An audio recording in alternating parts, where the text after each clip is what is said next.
Kuhlukene imibono mayelana nodaba oluthinta ukubulawa kwabalisa ababulawa ngehluku nokubika ukuthi izitumbu zabo zitholakale zinamanxeba okugenca umzimba wonke endaweni yaseNanda.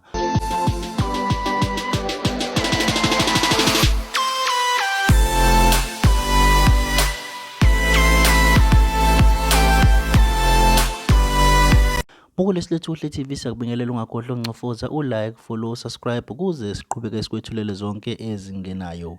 Kanti udaba esibika ngalo daba olubika ukuthi kwehlukene imibono kwabaningi mayelana nodaba oluthinta ukubulawa ngehluku kwabalisi abahlanu nokubika ukuthi labalisi izitumbu zabo zitholakale zinamanxeba okugenca umzimba wonke kusukela ekhanda nasemzimbeni wonke. Kanti lezi ndaba bese zethulwa abaka-Reaction Unit South Africa lapho khona baqinisekisile ukuthi babe sebebizele endaweni yaseNanda kude buduze nesikole esibizwa ngokuthi Newtown Comprehensive High School, nalapho khona kutholakale khona izidumbu zamadoda amahlanu.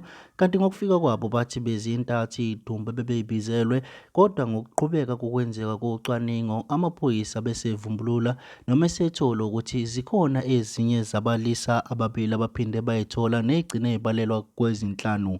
Kanti ngokuqhubeka kosuku kunokwenza uphenyo kube sekuvela ukuthi labalisa bangabanye babalisi bese bekhathazile endaweni nobephinde babe ngabasolwa kwi-robbery nakwi-rapist. Kanti-ke mbulo esilethu uhle TV nansi enye ividiyo efakazela bese endaweni yesigameko. Ungakhohlwa ukuncofoza u-like, follow, subscribe ukuze siqhubeke sikwethulele zonke ezingenayo.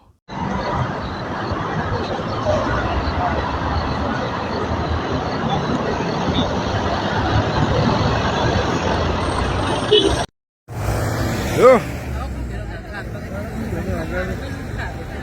Lele ngazungeza la. Bathi ngama bomba ikho.